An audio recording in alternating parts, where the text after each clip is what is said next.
Tuan-tuan yang saya hormati, di mana saja umat Islam berada, mereka pasti akan diuji Allah. Dan nasib umat Islam yang cukup malang di Turkistan Timur ini ialah ketika zaman kerajaan Manchu. Kita lihat dalam sejarah Cina, Islam telah sampai seawal pemerintahan Khalifah Osman bin Affan. Dan panglima terkenal Al-Amr bin Aus, pemimpin yang pernah adalah Sa'ad bin Waqqas, telah sampai ke China ketika zaman kerajaan Tang, dinasti Tang. Kemudian selepas itu, selepas kerajaan Tang, kerajaan dinasti Song telah memberikan ruang kepada umat Islam untuk mengembangkan Islam di China. Kemudian datang dinasti Yuan, iaitu dinasti Mongol yang asalnya datang untuk menghancurkan Islam di Baghdad. Tetapi mereka tertawan dengan umat Islam dan mereka melantik umat Islam menjadi gubernur mereka di China, dan ketika zaman kerajaan Yuan, Islam dilaksanakan di China. Selepas itu kerajaan Ming, kerajaan agung Islam di China ialah kerajaan Ming yang melaksanakan Islam sepenuhnya ketika zaman kurun yang ke-15 dan 16. Tetapi sayang, selepas kekalahan kerajaan Ming, Islam Ming terakhir Islam di China, maka diambil alih oleh dinasti Manchu, dan Manchu menunjukkan sikap yang keras kepada umat Islam. Mereka membunuh Islam dan dikatakan mereka masuk ke Turkistan dan mereka tidak keluar sehingga membunuh 50 ataupun 60 ribu umat Islam, dan itu dilakukan oleh Manchu. Dan selepas Manchu datanglah revolusi Dr. Sun Yat-sen, dan sekarang itulah sejarah Islam di China. Dan Islam bertapak di China begitu lama, tetapi sejarah malang telah berlaku selepas kerajaan Manchu. Kalau kita ingin mengenali orang Islam di China ketika zaman dinasti Ming, ialah mereka, ciri mereka lah yang seperti sebelah kiri. Mereka ada sanggul di atas kepala, dan mereka adalah satu keluarga yang besar ketika zaman Ming. Dan tuan-tuan yang pergi ke Beijing sekarang, masuk ke Forbidden City dibina oleh Maharaja Yonglo, Maharaja Islam yang terkenal. Tetapi sejarah barangkali tidak dinyatakan demikian. Kemudian diganti oleh orang Manchu kebanyakannya mereka rambut panjang toncang ke belakang.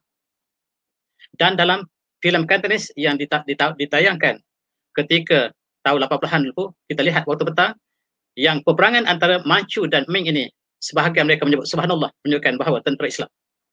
Sejarah ini barangkali tidak diperkenalkan dalam sejarah moden hari ini, dan kamu akhir sekali ketika zaman Republik China, maka mereka telah menjadi masyarakat yang moden sebagaimana yang kita saksikan pada hari ini. Tuan-tuan yang saya hormati, masyarakat Ogo, masyarakat Turkistan Timur telah dizalimi oleh berbagai dinasti sejak 300 tahun yang lepas.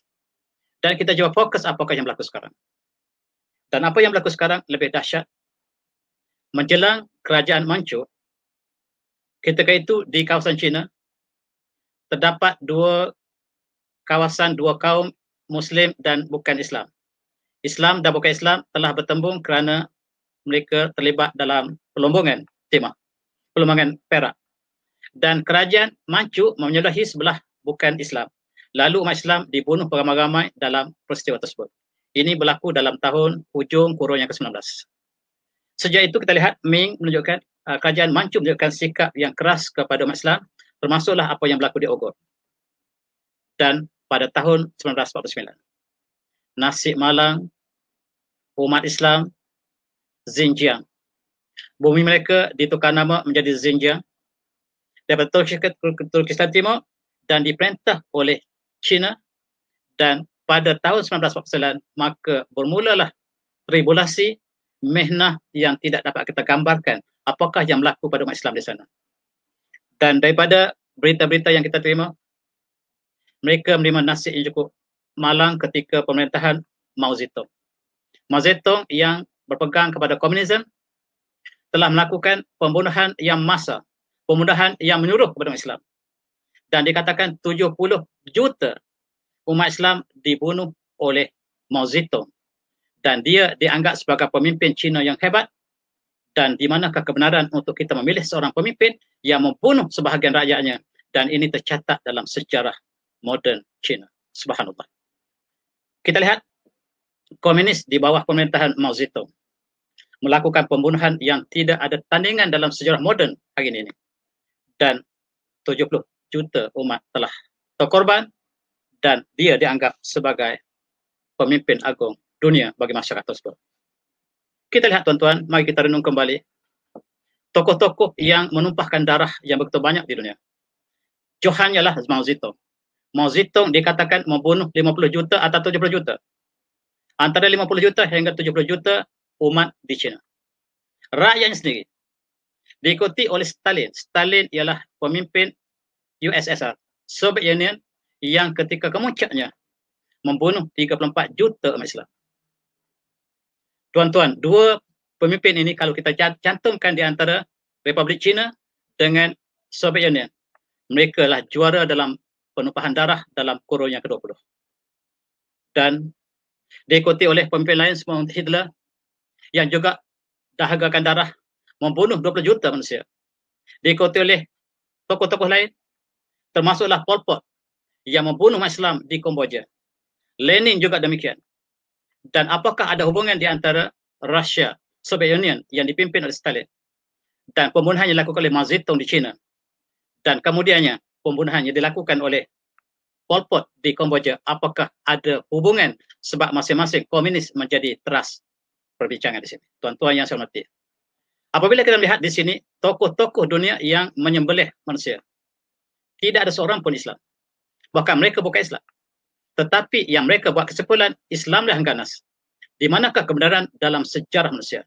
Di manakah seorang ahli sejarah yang berpegang pada kebenaran? Melihat data yang benar. Data ini bukan dibuat-buat. Data ini ialah data yang resmi.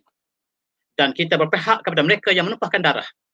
Di manakah kita sebagai seorang manusia? Kita tidak perlu menjadi Muslim untuk kita bersimpati. Hanya untuk jadi manusia sudah cukup untuk kita bersimpati kepada mangsa yang mereka lakukan. Tuan-tuan, buka dada, buka hati dan perasaan. Mari kita lihat dengan benar, tanpa prejudis, apakah yang dilaporkan, apakah yang berlaku, tuan-tuan. Kita lihat Mao Zedong dengan Stalin. Kalau kita cantumkan kedua-duanya, mereka adalah jumlah manusia yang terbunuh dalam kurun yang ke-20. Dan Rusia mengakukan Stalin, Republik China mengakukan Mao Zedong yang penuh dengan darah. Tuan-tuan, umat Islam, wala tarkanu ilal ladzina zalamu, patah maksud benar. Jangan sekali-kali kamu cenderung kepada pemimpin yang zalim, manusia yang zalim. Pasti kamu akan disambar neraka.